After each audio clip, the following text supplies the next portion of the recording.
30 years ago, Susan Foss saw a field and had a dream. She and her husband Rodney were retired from dairy farming, and Sue told him she needed 5 acres. Well, he wanted to know what I wanted to do with the field, and I told him I wanted to make a giant goose. Sue designed an 830-foot-long goose that would become a garden to teach people about the Ojibwe culture.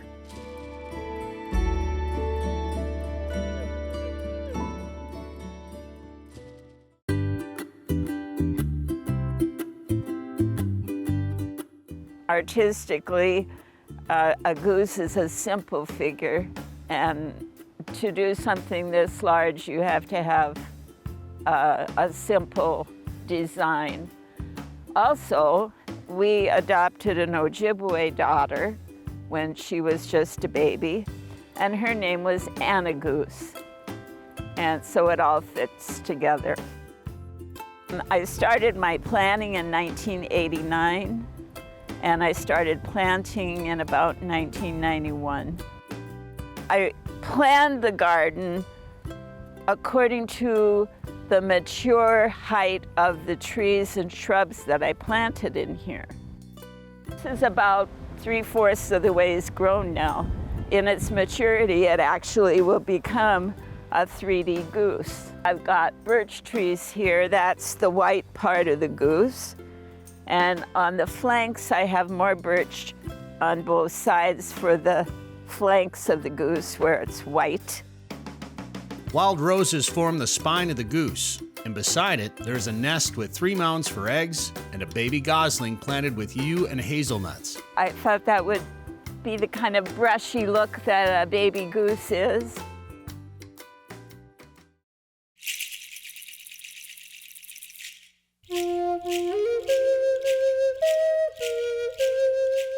Many of the 300 plant and shrub species in Goose Garden have medicinal properties used by Ojibwe tribes to treat ailments. Prickly ash for toothaches, ironwood tea for arthritis and rheumatism, and bittersweet to treat just about anything. They use the boiled root for ointment and the berries for stomach trouble, diuretic, cancer, sores that wouldn't heal, the inner bark for thick soup, stalk for skin eruptions, acne. All the troubles that we've got now, they had them then, and they had treatment for it. Wild peas in here, and they would use the wild pea plants to feed the ponies because that would make them more lively. So this is the medicine wheel. And, tobacco and sweetgrass and cedar and sage were all used and very sacred. It focuses on 3 main tenets: balance, harmony, and respect. Listening to one's inner spirit and learning from life experiences. And boy, we could all use some of that now, couldn't we?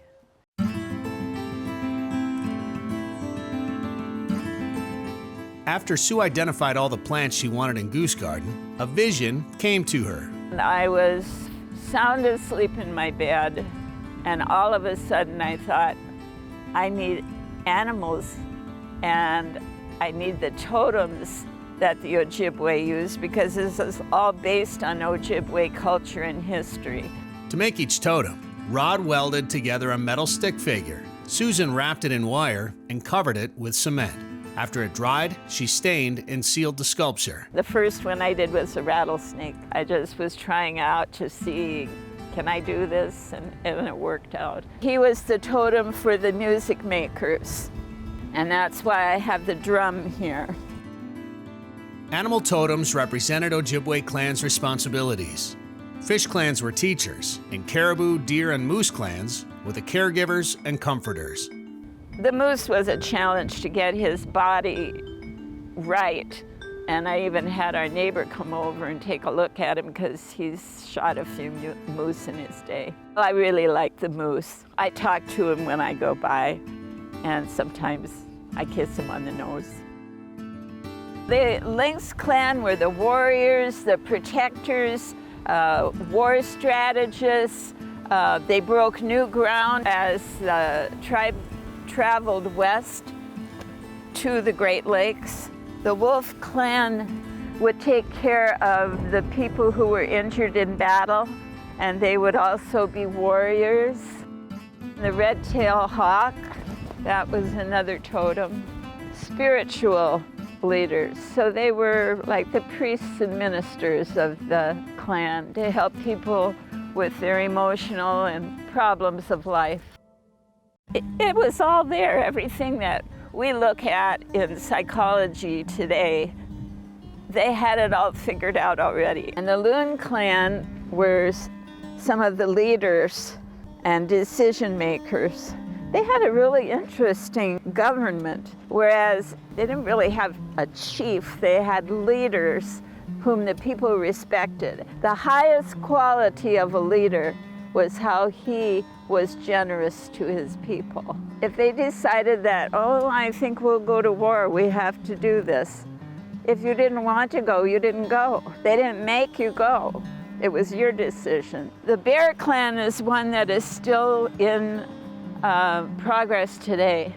And the Bear Clan was so big and is so big.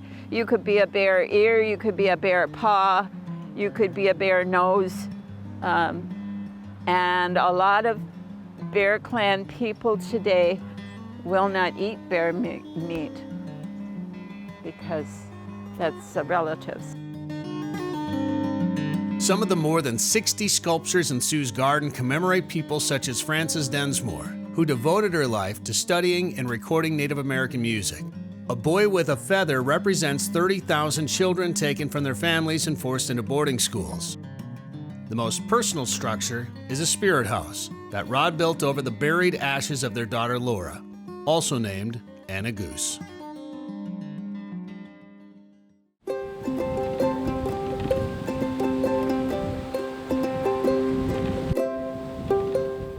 When Sue opened Goose Garden in 2013, she had no advertising money, but her children helped with print and online marketing, and the word spread. Most people just really enjoy it.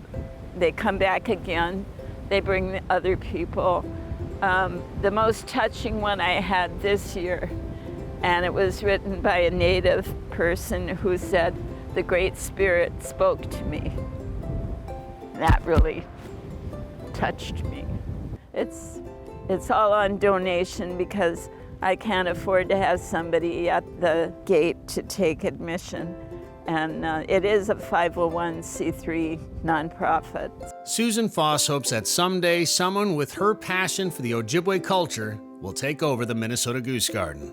Every tree or shrub that they took to use, every animal that they had to kill for their use was always offered tobacco as an offering. And it's a beautiful way to live. So this is my offering to them.